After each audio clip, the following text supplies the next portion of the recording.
Hello everybody.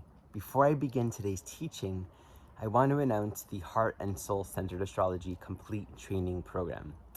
This is for anyone who's new to astrology or evolutionary astrology, as well as those who are well practiced and already steeped in this work. It's an opportunity to train in a heart and soul centered way of looking at the chart from the ground up. This is really about learning astrology as a spiritual understanding of this life, seeing the natal chart as reflecting the template from which we're all growing and evolving and remembering who we are in this life. So it's a beautiful practice, something I'm very grateful to teach and share. Check it out in the description below. Okay. What I want to speak about today is Mars. I've spoken a lot recently about this really powerful culmination energy happening in Capricorn, and then followed thereafter with a strong Aquarian Uranian opening. There's some more nuance here. Mars is currently in Capricorn. In fact, we have a lot of strong Capricornian energy for the next several weeks. Mercury is soon to enter, and so is Venus, but Mars is really the key player here.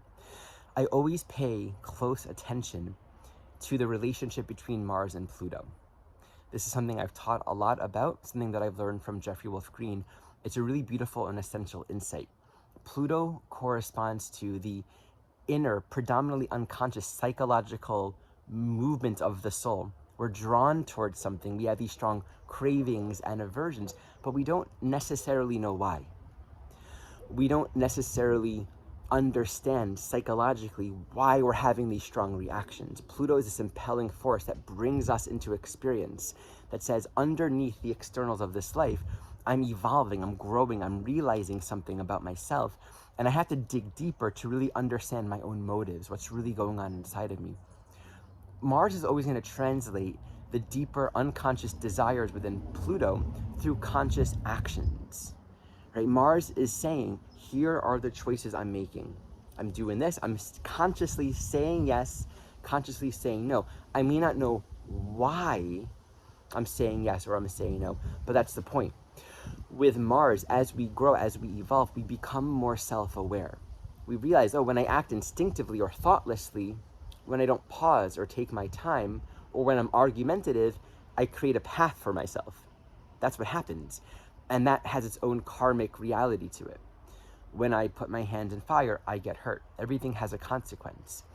So there's a growing intelligence for all of us within the Mars archetype, where progressively, ideally, we cultivate more self-agency and we begin to become aware of, well, where do I really want to go? What is this for? What am I really working at? And that points us back to Pluto, our core evolutionary program. What are the deeper desires that we're working out? The desires within Pluto fundamentally point back to where we are realizing more power within. Okay? So we might feel threatened by something because we see that as a threat to our fundamental sense of security. We might feel a strong craving towards something because we perceive that as being something essential for us to feel secure. And we're constantly moving in and out of relationship with all kinds of object focus, that which is outside in time and space. But all things come and go, right? So every experience within the Pluto realm is something that deeply impacts us. It awakens us. It points us back to who we are. And there's often a lot of shedding. But fundamentally, it is about taking full responsibility for our own inner reality. And thus, from a Mars point of view, fundamentally, why am I doing what I'm doing? Where am I trying to go? What am I trying to get here? With the actions that I am perpetuating, is this taking me towards an evolutionary path or a path of resistance and pain? So when I look at the relationship at any point in time between Mars and Pluto, it's really going to speak on a personal and collective level to how we are all at any moment in time instigated Mars to respond to life experience Mars, to make choices Mars, to further our own evolutionary growth. There's a quality of self-leadership that's implied with it. When we have Mars closing in on Pluto, there's a deep quality of self-reflection. Because ultimately, and this is a very interesting thing about Mars and the relationship to Pluto, every action creates more consequence. In a sense, each action or each choice keeps us moving in the experience of action and choice, reaction, come back, reflect, do something again. But it's a purification process. So I think of Mars kind of as a self-cleaning oven. Ultimately, its point is to exhaust itself. But you can't just bypass your energy. You can't just bypass your desires, your will. Everything has to be engaged, played out, integrated, and then released. So the question always becomes, what do I do with what I'm feeling? What do I do with my desires? What do I do with my will, with my strong, sense of I need to get here, or my strong sense that I'm being limited or suppressed in some essential way? This is the content that points us to why we're here. There's something to learn and experience here. And Mars teaches us to cultivate agency and thoughtfulness with how we're choosing to make choices, how we're choosing to act and respond to experience, because we need to act. We need to make choices here. That is a part of the game. So as Mars comes into a closure with Pluto, this quality of self-reflection says, I'm bringing something to close. Like the Mars moving to complete itself with Pluto is kind of like moving into the chrysalis phase. There might be a sense of building or creating, but at the same time also a letting go and exhausting. So whatever actions and choices are happening right now, we realize I don't want to take a lot of extra noise into the next cycle. I don't want to take all the stress, the violence, the strife, the fear, the exhaustion, the fight or flight, all the energetics that can come with Mars into the next cycle. So we become more reflective, and there's almost like a heightened sense of there's something very focused right now around the choices that I'm making. So Mars right now, being in Capricorn, moving to complete itself with Pluto, obviously gives a lot of attention towards that Capricorn archetype. And there are a couple dimensions that I want to unpack here. One is it being in Capricorn, moving to join Pluto in February, I think February 12th, with Pluto in Aquarius. But also during this time, towards the end of this month, it's a very powerful end of January, Mars will square Chiron and the North Node. Also, Mercury will join its square to the North Node. This is like from the 23rd to the 28th of January. So this is a very important and essential thing to speak to. We have both Mars completing an evolutionary phase with Pluto and a very instigating, powerful square to the nodal axis. So let's start with this core reflection. As I've said, Mars says we need to make choices.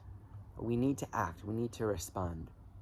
And sometimes, especially if we're looking at a completion with Pluto, life experience is gonna sort of reflect back to us where we're not in our power, because we want to really claim something, clear something, and walk the upcoming news cycle in a much clearer and cleaner way. So a common psychological experience would be one of perceiving oneself as being limited in some essential way, or being entrapped. I can't make the choices that I otherwise need to make right now. And that psychology of entrapment really can elicit this strong sense of I need to fight and defend and protect against the adversity and terror that I'm seeing on the outside. It's threatening me. It's keeping me from my necessary sense of freedom. And we need to feel free in Mars.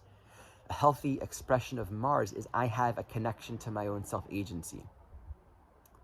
If I don't feel a connection to my self-agency, I don't know that I can make choices. And what's interesting is we will oftentimes be louder and more visceral and aggressive in our choices only when we don't actually know our own agency, because we think we're stuck.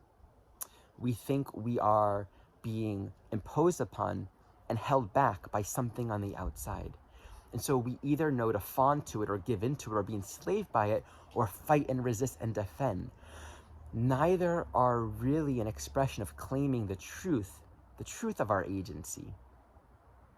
So the self-leadership called for right now with Mars in Capricorn says, think about it. Think about it. What structural reality are you living right now? What daily choices are you making right now? Is it working for you? This is a time to clean up your act and to be disciplined. It really is an expression of using your own willpower. Willpower in this case is an expression of I have this strong impulse or desire, or I want to act out this way, or say this, or do this, or eat this, but I'm going to choose my own willpower, and I'm going to exercise it as stronger than this present moment visceral feeling. And what that says is I'm willing to pause and wait and get to know the situation with more wisdom, more insight, and think about what's coming up right now. How can I be constructive about this? You know, in general, you can think of Mars as like the adolescent. I mean, Capricorn is the parent, the mature one, the responsible one. Actually, Capricorn is also the irresponsible one. You know, as children, the Capricorn archetype corresponds to where we don't know how to act in alignment yet, but we learn. And hopefully we receive healthy, non-shameful correction to teach us along the way. But that archetypal relationship between the elder, the parent, the mentor, Capricorn, and the young one that has a lot of raw energy and hasn't tamed it is teaching a quality of discipline and self-restraint. What's challenging with Mars and Capricorn is this energy needs to go somewhere. You know what I'm saying? It has to go somewhere. You can't repress Mars ever, anywhere, in any signature. You can repress it for a time, you can hide it, you can push it away, but it doesn't actually, it's like, you can't take all this energy and make it go away. It has to be transmuted and used somehow. So the work with Mars and Capricorn is transmuting it in a way that it can become more constructive and useful and practical and wise in its use. Now, when we look at its square to the nodes in Aries and Libra, of course, a natural confrontation can be, I don't want to have to work with you. I don't want to have this conversation. I don't want to have to deal with it. Or your needs, your expectations, your demands are imposing upon me. Really watch out for this, okay? Over the next couple of weeks, into the 20s of January, as Mars squares Chiron, there's a great potential for volatility and a strong perception of defensiveness. I think there's an invitation to recognize we might feel vulnerable. We might not really feel that we have the strength or the capacity or the courage to make the choices or the changes that we need to make. And it might be easy to act out, to lash out, because we actually feel vulnerable and powerless and stuck. So this is an opportunity to meet that and say, okay, I can feel that way, and this is still a calling to be mature. And you know, the medicine that happens with Chiron is where we act even though we feel hurt. We act, we do, we show up even though there's a feeling of vulnerability and brokenness. So I can still meet this and make a distinction between this raw pain and what's constructive as a spiritually mature adult. And I think that can actually push our edge to realize more potential, more strength, more capacity. And then relative to the square to the Libra South Node, it says, you know, we don't want to control other people. We don't want to allow ourselves to be controlled. We don't want to just go with unspoken agreements or energetic. So it does call for self-leadership and conscious, clear communication. Michelle recently received this beautiful message. I'm not going to quote it accurately, but it went something like, the only thing worth protecting or defending is your peace of mind. Something like that. I'll say it in the way that I hear it, which is the way that I feel it, which is the best use, the most worthy use of defense and protection is to protect our original state of peace.